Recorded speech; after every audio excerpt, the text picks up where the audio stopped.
Hello traders, welcome back with a new topic understanding market behaviour and structure. Okay, आज का हम लोग का टॉपिक रहेगा हम मार्केट बिहेवियर और स्ट्रक्चर के बारे में हम लोग आज बात करेंगे। तो प्रीवियस वीडियो में हम लोगों ने ओवाई लॉट्स और सपोर्ट एंड रेजिस्टेंस के बारे में बात किया है।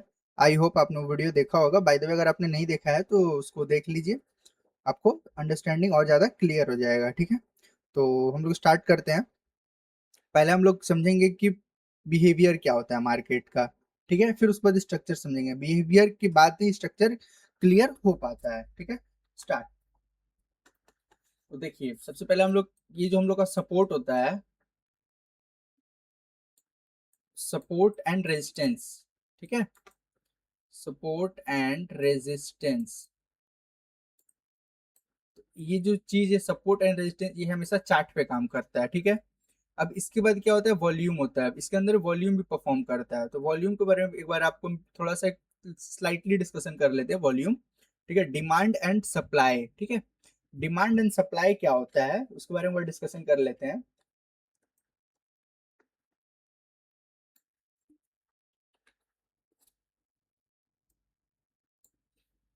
डिमांड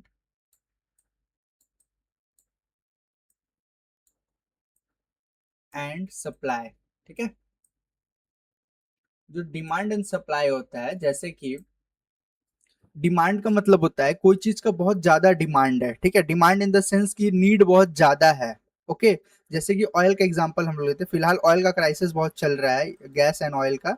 तो ऑयल के बारे में डिस्कस कर लेते हैं। जैसे कि आप लोगों ने जो ट्रेडर्स ग्रुप है हम लोगों का, उन लोगों ने सभी को देखा होगा कि जो ओपेक है, वहां से सऊदी अरब जो है वो बाहर हो गया है। ठीक है, बाहर होने की वजह से क्या हुआ है, ऑयल में जो प्राइसेस है वो इंक्रीज कर गया है, सडनली इंक्रीज हो गया है। ठीक है, तो उससे ऑयल का प्राइस इंक्रीज हुआ। इसका मतलब ये है कि ऑयल का डिमांड जो है वो बड़ा है, सप्लाई कम है। ठीक है, अगर किसी चीज का सप्लाई गिरता है, डिमांड अगर बढ़ेगा तो प्राइस ऑटोमेटिक बढ़ जाएगा। ठीक है, प्राइस क्या है, ऑटोमेटिक बढ़ जाए। आई होप ये समझ आया होगा। डिमांड एंड सप्लाई का क्या है, सबसे पहला कंसेप्ट, प्राइस कब बढ़ेगा, डिमांड अगर बढ़ेगा, सप्लाई जब घटेगा। ठीक है, अगर ऑयल का जो प्राइस है हम लोग का, अगर ऑयल का दाम अगर इंटरनेशनल बाजार में बढ़ता है, ठीक है, और सप्लाई कम है, नॉर्मल सी बात है भाई। वहां पर क्या चल रहा है अभी फिलहाल, वहां पे वॉर का सिचुएशन है। ठीक है, तो इस वजह से क्या हो गया, सप्लाई तो कांस्टेंट होगा नहीं, और सप्लाई जैसी ब्रेक करेगा डिमांड ऑटोमेटिक सर्च कर जाएगा, बस उसके बाद से प्राइस ऑटोमेटिक पंप बढ़ जाएगा। ठीक है, आई होप ये समझ आया होगा। अब इसके बारे में थोड़ा उल्टा बात कर ले। सप्लाई का केस क्या है, ये तो डिमांड का केस था। अब सप्लाई के केस में थोड़ा समझ लेते हैं। ये डिमांड का केस था, अब सप्लाई के केस के बारे में बात करेंगे हम लोग। ओके,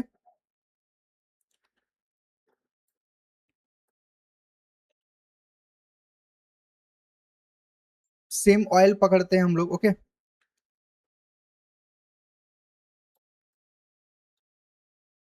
सप्लाई के केस में क्या होगा, अगर सप्लाई बढ़ेगा, ठीक है, सप्लाई अगर बढ़ेगा और डिमांड कम होगा, तो ऑटोमेटिक जो प्राइस है हम लोग का, प्राइस जो है ऑटोमेटिक क्या होगा, डिक्रीज हो जाएगा। ठीक है, प्राइस जो है वो डिक्रीज हो जाएगा, प्राइस में ऑटोमेटिक डिक्रीज देखने को मिलेगा।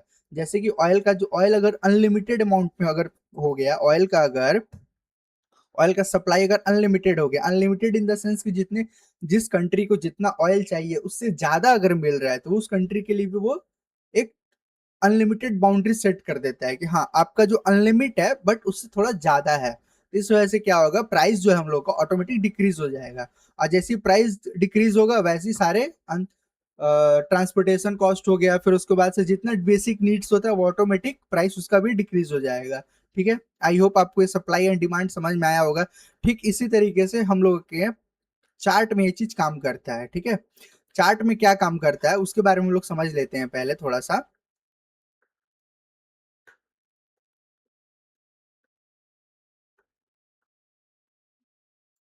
चार्ट में जैसे कि आप लोग देखिए,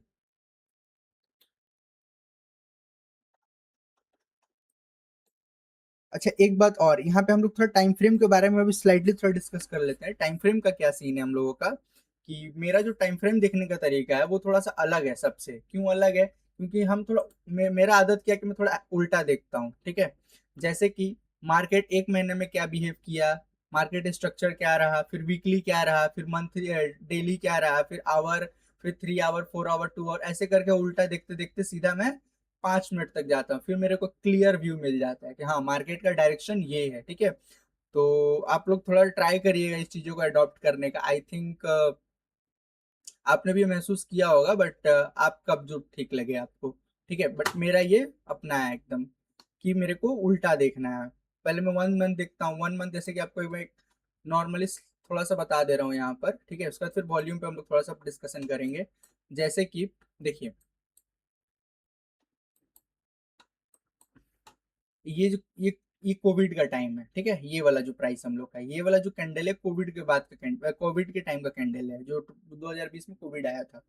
फिर उसके बाद से क्या हुआ, प्राइस देखिए ऑटोमेटिक बढ़ता गया बढ़ता गया, फिर एक प्राइस रिजेक्शन फेस किया, फिर एक प्राइस बढ़ा, फिर रिजेक्शन फेस किया, फिर प्राइस बढ़ा, फिर यहाँ पे कंसोलिडेशन हुआ। ओके, क्या हुआ, कंसोलिडेशन, इसको कंसोलिडेशन बोलेंगे। ठीक है, ये कंसोलिडेशन बॉक्स है, कंसोलिडेशन बॉक्स नहीं, कंसोलिडेशन ही बोल सकते हैं। ठीक है, कॉन्स, ओके, कंसोलिडेशन बॉक्स। फिर उसके बाद से प्राइस जैसे ही इसको ब्रेक किया, फटाक से ऊपर निकल गया। फिर उसके बाद से एक रेजिस्टेंस बनाया हुआ है, कहाँ पर रेजिस्टेंस बनाया हुआ है अभी भी फिलहाल 26,000। 26,000 एक साइकोलॉजिकल लेवल है जहाँ पे मार्केट अभी आपका ब्रेक मतलब वहां पे रुका हुआ है। ठीक है, जैसे ही उसको ब्रेक करेगा फिर उसका टारगेट होगा 26, 26,500, 27,000, ऐसे करके वो ऊपर जाता रहेगा। ठीक है, तो ये 26,000 का जो ब्रेक है हम लोगों का, ये एक ऑल टाइम हाई है। ठीक है, और एक बात और, मार्केट हमेशा ऑल टाइम हाई जाने के बाद एक रिजेक्शन लंबा वाला फेस करता है, चाहे वो 2% हो चाहे वो 5% हो। अब कभी कभी तो 10% भी क्रैश कर जाएगा, नो डाउट। क्रैश का मतलब, कोई बोले क्रैश कर गया, क्रैश कर गया, क्रैश का मतलब ये नहीं होता है कि 5-10% गिरना ही क्रैश होता है। क्रैश मीन्स होता है सीधा 50%, 60%, 30% direct crash, on the spot money बाहर सीधा एकदम मार्केट से। ओके, तो ये एक मार्केट का स्ट्रक्चर है हम लोग का। हम लोग मंथली समझ लिए। अब देख, अब यहाँ पे थोड़ा सा हम लोग चेंज करेंगे। क्या चेंज करेंगे, वीकली पे शिफ्ट करेंगे। ठीक है, सेम कोविड का टाइम फ्रेम लेते हैं, सेम टू सेम एकदम। अब देखिए यहाँ पर एक व्यू अलग मिलेगा आपको। मार्केट सडनली गिरा, ठीक है, कोविड की वजह से।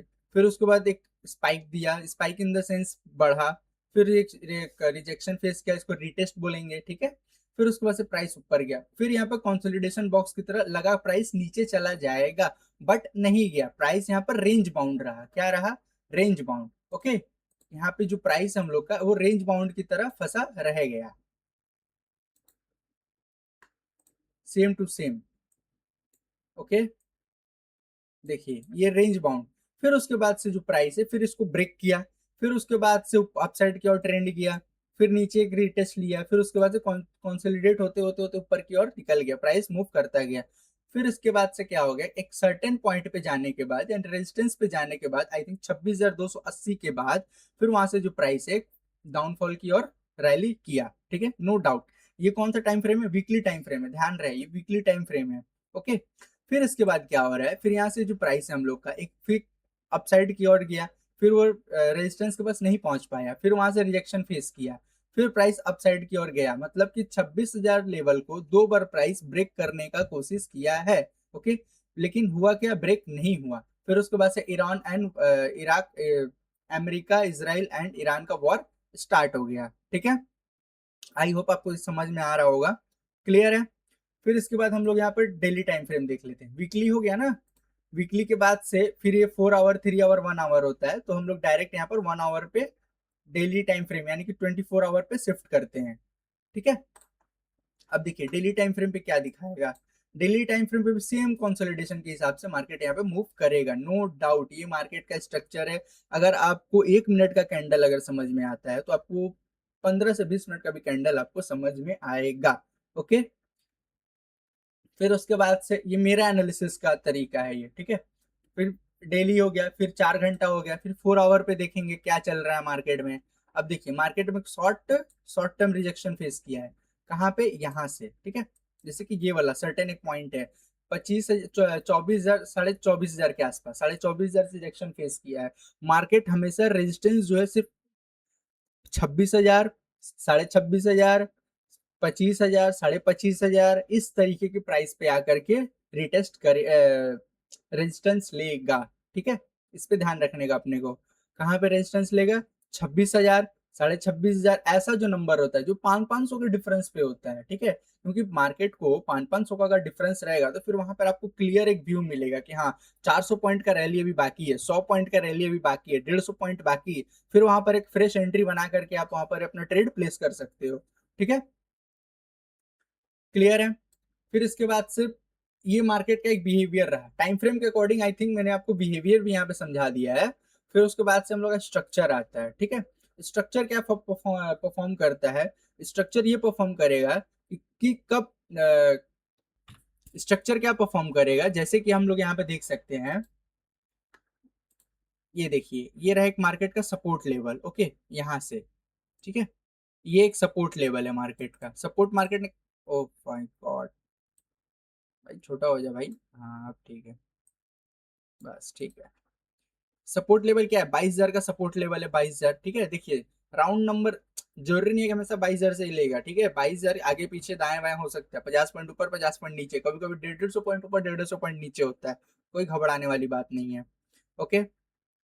अब देखिए मार्केट का बिहेवियर क्या है, थोड़ा बिहेवियर पे हम लोग बात कर लेते हैं, ठीक है, इस एक छोटा टाइम फ्रेम में आपको बिहेवियर के बारे में बता दूंगा, एकदम परफेक्ट एग्जांपल ऑफ बिहेवियर, ठीक है, जैसा कि, अच्छा पहले आपको एक दिन का, पहले मैं आपको वीकली मंथली आपको दिखाता हूँ मैंने उसको फाइंड कैसे किया, देखिए आपको यहाँ पे दिख सकता है, देखिए ये रहा सपोर्ट, ओके, एकदम नॉर्मल, एकदम ज्यादा ज्यादा तामझाम नहीं अपने को करना है, डायरेक्ट सीधा स्ट्रेट लाइन, ओके, सपोर्ट के पास ये रहा सपोर्ट, कंफर्म है कि एक एक बार, दो बार, तीन बार, ठीक है, फिर चार बार यहाँ से फिर गया, फिर चौथा बार कंफर्म है कि ये सपोर्ट लेगा, बाय द वे अगर यहाँ पे सपोर्ट भी नहीं लेगा फिर इसको ब्रेक कैसे करेगा। अब देखिए जैसे कि हम यहाँ पे ईएमए का रेजिस्टेंस, ईएमए का इंडिकेटर लगा हुआ है मेरा, तो इंडिकेटर के बारे में बाद में बात करेंगे, इंडिकेटर आप तब लगाइए जब आपको बहुत ज्यादा एक्सपीरियंस हो जाए मार्केट में, ठीक है, विदाउट एक्सपीरियंस आप इंडिकेटर भी यूज करोगे तो कोई सेंस नहीं बनता है, क्लियर है।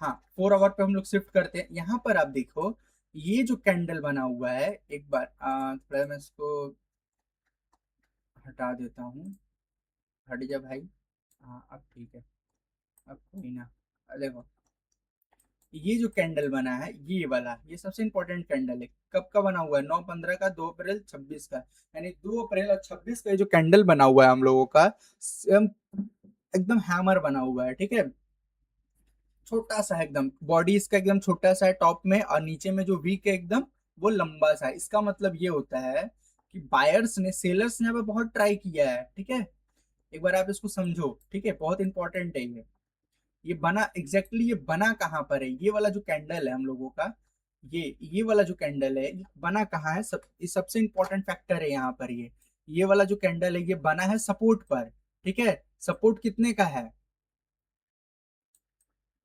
सपोर्ट है हम लोग का 22,000 का, ओके, सपोर्ट है 22,000 का, 22,000 के सपोर्ट पर हैमर बन रहा है, भाई आप 5 मिनट के टाइम फ्रेम पे देखो नहीं दिखेगा, 10 मिनट पे देखो नहीं दिखेगा, लेकिन 4 घंटा पे देखो दिख गया, क्लियर है, 4 घंटा पे हम लोगों को ये दिख गया।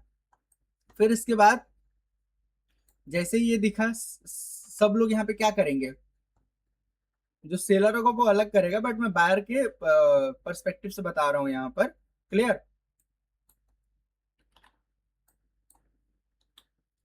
बायर यहाँ पे क्या करेगा, बायर यहाँ पे नॉर्मल सी बात है प्रीमियम ऑप्शंस बाय करेगा, और उसके बाद देखो आप, उसके बाद जो है यहाँ पर प्राइस जो है हम लोग का सडन मूव कर गया ऊपर अपसाइड की ओर, ठीक है, सडन मूव किया, फिर उसके बाद से देखो एकदम नॉर्मल रैली करते करते 24,000 तक गया, यानी 22,000 का जो हम लोग का सपोर्ट है वो सीधा 24, यानी बीच में 2,000 पॉइंट का गैप रहा। अब 2,000 पॉइंट मार्केट जो भी करे वो आपके ऊपर डिपेंड करता है, एक्सपीरियंस के ऊपर डिपेंड करता है आप कब निकालना चाहोगे। एज अ ऑप्शन बायर हम लोग ट्राई करते हैं कि भाई 10-5 मिनट के अंदर स्कैल्पिंग करो, मार्केट से बाहर जाओ, और कुछ भी नहीं, ठीक है, क्लियर है यहाँ तक। अब देखिए आपने यहाँ पे सपोर्ट देख लिया, ये बिहेवियर है मार्केट का, मार्केट नॉर्मली, अच्छा ये तो छोटा बिहेवियर है, और बड़े बड़े बिहेवियर है उसके बारे में हम लोग डिस्कशन करेंगे, बट नेक्स्ट डिस्कशन करेंगे, ओके। तो आई होप आपको ये चीज समझ आया होगा, ठीक है, तो now I am signing off, thanks for watching my video the trade dominator.